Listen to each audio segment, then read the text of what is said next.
Yay, news! Yay!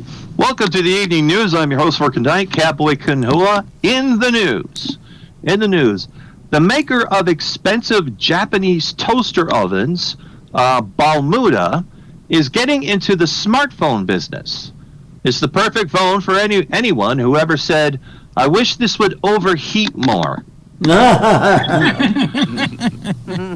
know that the phone will be a 5G headset, but other than that, the company has not released much details yet. It could be because they're all top-secret proprietary IPs, which can change the landscape of telecommunications as we know it, or it's because a toaster company has no fucking idea how to make a phone. Next up. By the way, now what I'm about to show you is a real thing. I'm not making this up. This is an actual thing. If you have the courage to try it in New York, an all-glass elevator will soon offer people a view of Manhattan Island 1,200 feet above street level. Now, the building is going to have a collection of transparent glass boxes that jut out of the tower, and this is what it's going to look like. Woo!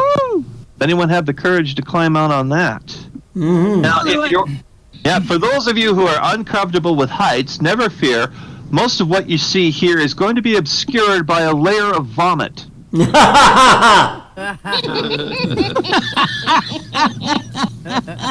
know it will be if I ever go up in that damn thing. Yeah.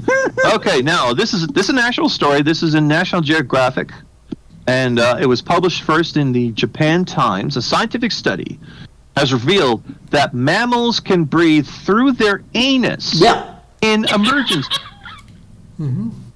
Not making that up. Apparently, and we're mammals. Human beings are mammals. Apparently, we can transfer oxygen into the blood through the anus. Although, to me, it sounds like... To me, it sounds like they yanked that study out of the old breath hole. Well, I guess the term "blowed out your ass" has some merit. Yeah, blowed out your bum. I don't know how they even came up with the idea for that one. I don't know. Okay, this is a story from Ohio. In Ohio, during a fight in a Walmart, a woman was hit in the face with a 10-pound log of prepackaged meat.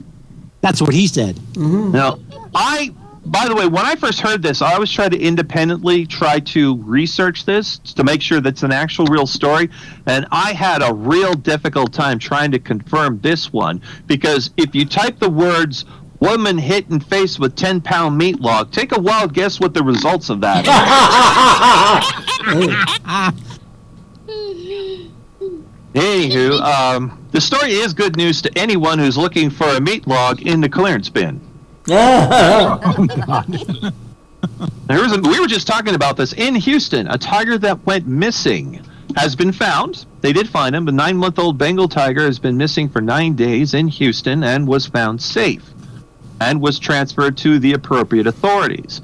Local residents are relieved, but they want some questions answered, such as, how did someone get a tiger into their neighborhood?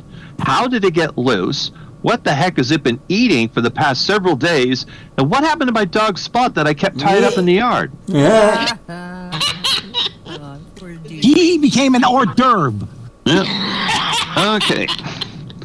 Here we go. In ideas that cannot possibly go wrong, Chicago Animal Rescue has released 1,000 feral cats into the downtown streets to help rid the city of its rat problem. I'm not making that up. That's an actual thing. Other cities have expressed some doubts over this plan. The mayor of New York, Bill de Blasio, said he doesn't think the same thing could work for New York. Quoted as saying, "Have you seen the size of rats in New York? If you want a feral cat to kill one of those things, you better see if that Houston tiger is still available." They're going to try them to ride them, and they're going to take back the city. Is what they're going to do. Oh, God.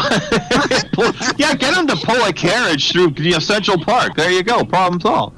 Now, the animal rescue people of Chicago... Well, get a load of this. This is a real thing. The animal rescue people of Chicago actually gave the program a name. It's called Cats at Work. Because when you think of work, it's definitely something I associate with an animal that sleeps for 20 hours a day. The last bit of news that we have tonight, former tax collector Joel Greenberg, a longtime associate of Matt Gaetz, has been in custody for some time for sex trafficking and other crimes. Now, on Monday, Greenberg pleaded guilty and agreed to cooperate with prosecutors. Now, everyone's thinking this does not bode well for Matt Gaetz, as Greenberg publicly admitted to paying for sex acts for himself and for other men. Many people are speculating that time may be running out for Matt Gaetz, such as this actual sky message displayed over the courthouse where Greenberg was being prosecuted. And it says, "TikTok Matt Gaetz." Tick, tick, tick. And that's very ironic because TikTok is where he gets most of his dates from anyway. That's the way you wish it wasn't. I'm Catboy Kunhua. Yay!